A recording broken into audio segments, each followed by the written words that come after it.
What do we know about the people who will move? What do they think we need for a good life? Will they come from nearby and speak another language? Will they come from far away and speak our language? When will we become the ones who move? What will we bring with us? How will we greet one another? In the past, what has architecture offered those who move? What could architecture offer them in the future?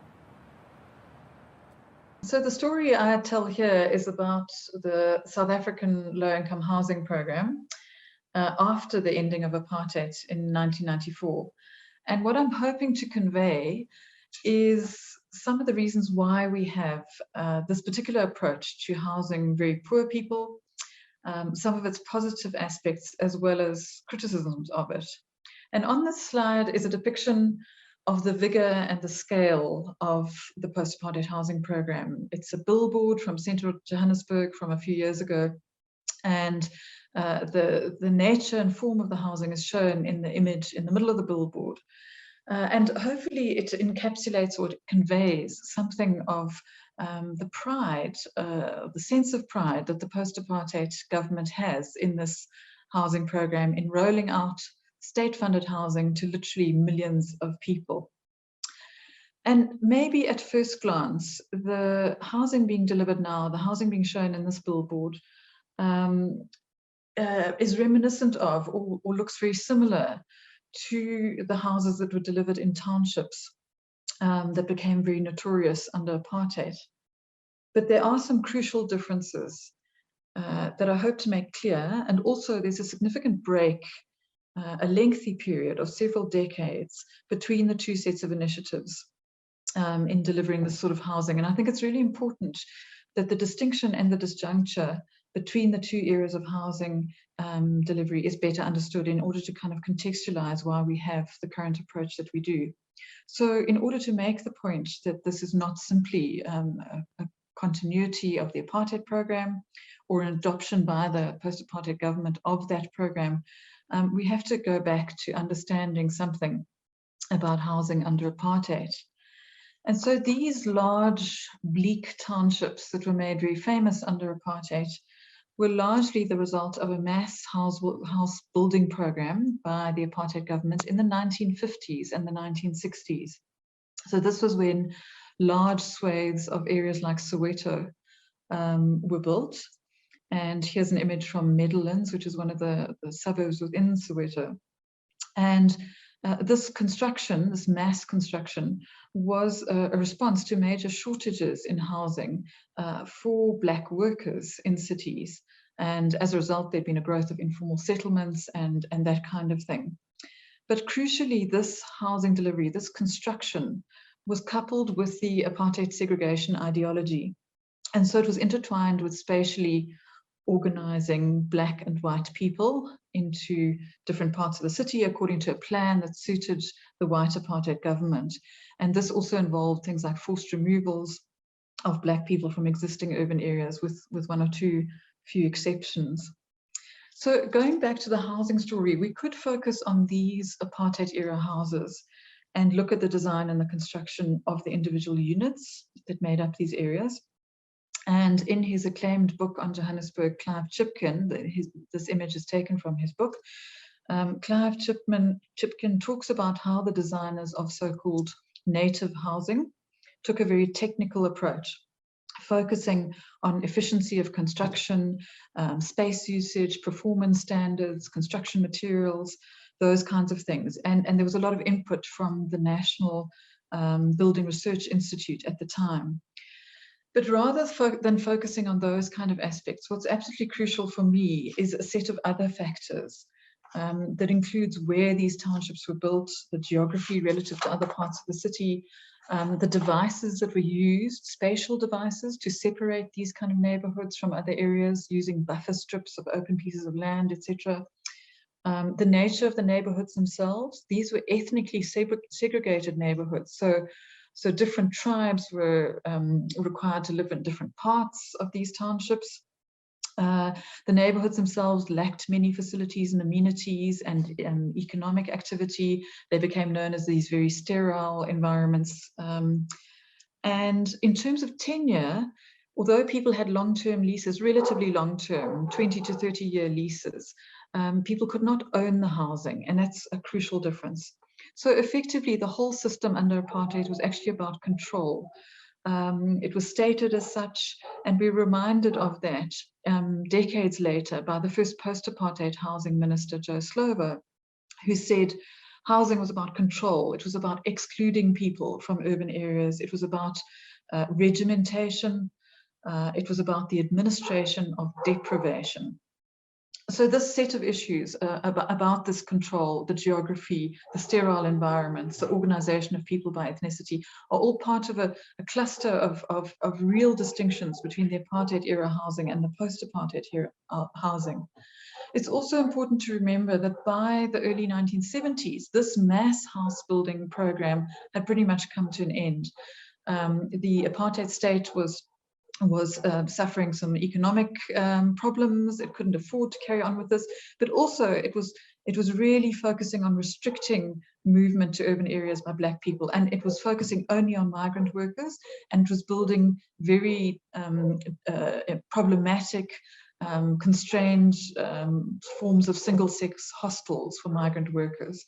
And as a result of that particular shift in direction, the kind of pressure cooker of demand for housing was building up from the 1970s onwards, because no further mass housing was in fact being built.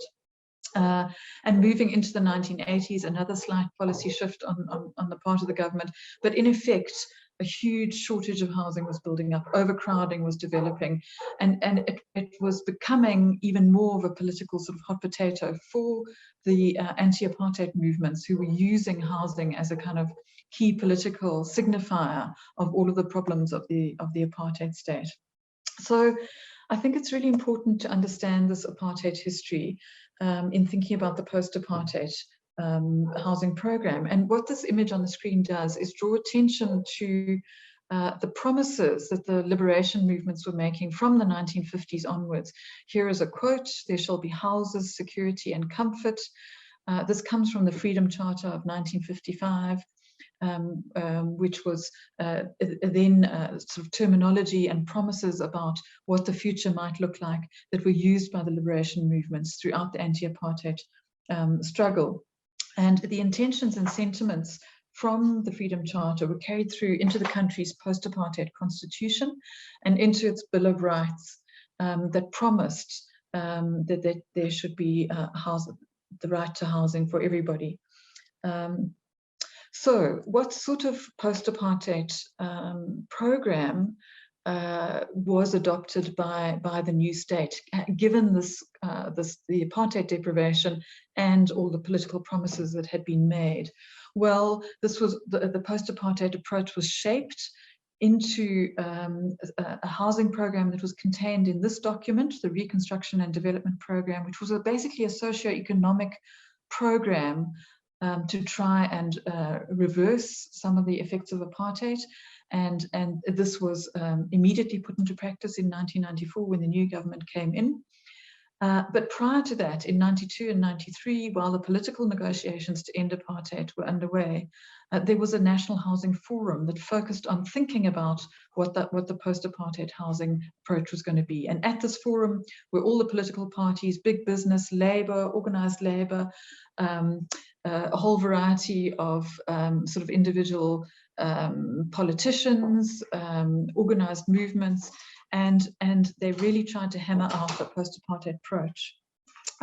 Ultimately, what analysts will say is that what came out of it was a compromise that didn't actually suit anybody. It was in fact a site and service scheme with a very basic starter house, and I'll explain a bit more about that in the next few slides. And this became known, this post-apartheid approach became known as the RDP program, picking up on this terminology of the wider Reconstruction and Development Program.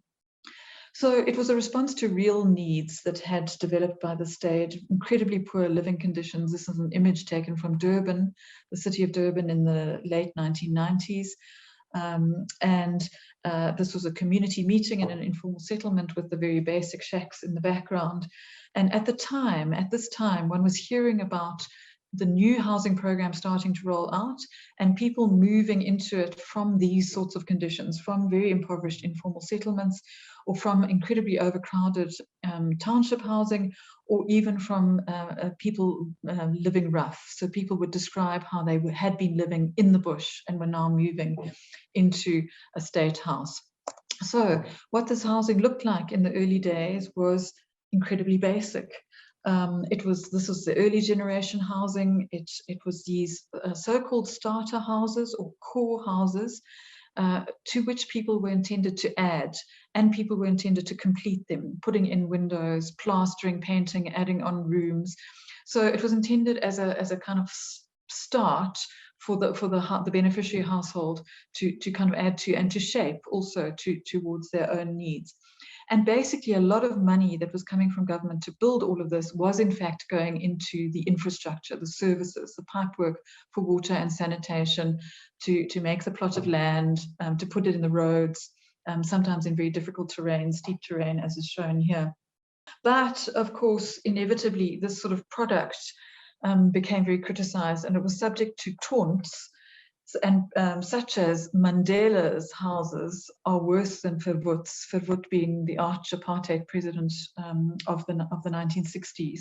So this kind of comparison was incredibly powerful, incredibly sort of hurtful, I guess, to the new post-apartheid government, that Mandela wasn't doing as well as Verwoerd did under apartheid. And it was, in my view, a simplistic comparison, focusing on space and building materials. These are not irrelevant, but it was sort of overlooking all of the key differences, such as this was for ownership, this was about redistribution of land, this was doing a set of other things that the apartheid housing certainly wasn't doing. So by the early 2000s, government had responded to the pressures of that initial criticism about the house size and quality, and it had designated a minimum square meterage size and construction quality criteria. As a result, the housing became much more expensive for the state, but basically more money was put into the house itself rather than the infrastructure, in order that the kind of visible, tangible product that the beneficiary received and took ownership of was something that could be, I suppose, better celebrated than the previous very basic starter units. So what does this new state housing, state-funded housing deliver to ordinary people? Well, it's basically these new neighborhoods of housing, generally detached housing, but not always, and I'll show some other examples of that. The initial neighborhoods were for very poor people, and those were criticized as being kind of ghettos of poor people.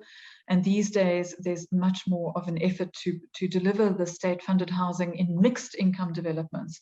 So these are developments that include private sector developers that themselves are building mortgage housing for sale to first-time home owners or emerging middle class, and this is kind of mixed in with the Free State housing, so that one is getting mixed income developments. This is an example called Fleurhof. This is a project just to the south of the central part of Johannesburg, in the so-called mining land, the buffer strip between Johannesburg and Soweto. So part of that idea that I'm going to come to in a moment, about how this housing was also supposed to restitch the apartheid city.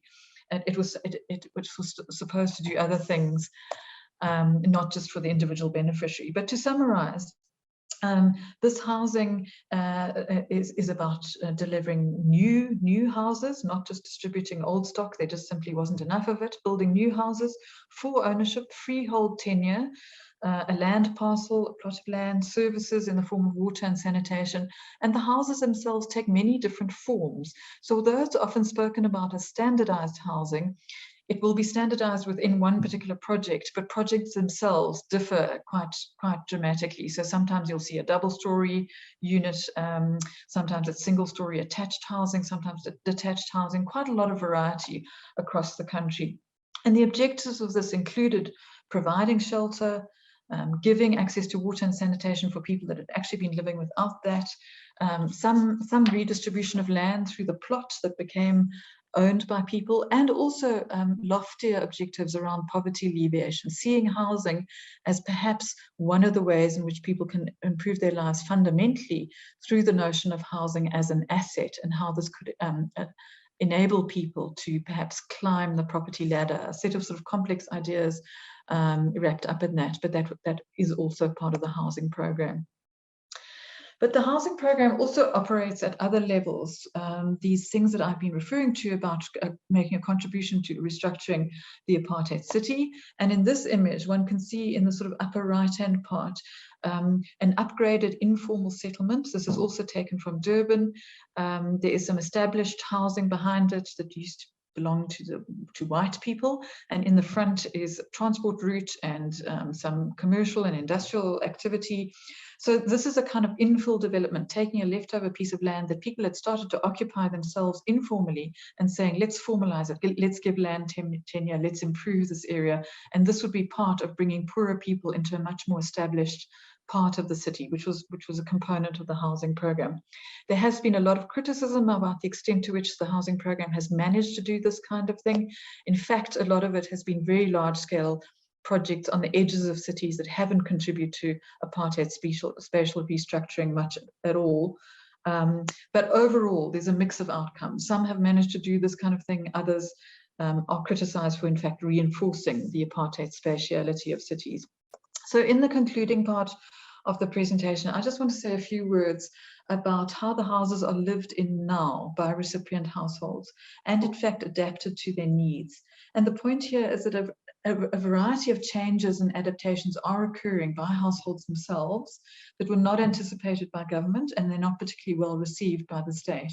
And so these kind of things include adding on rooms, sometimes with informal materials, converting the housing, some parts of the house, to businesses, selling the housing very, very soon after receiving it, or renting it out.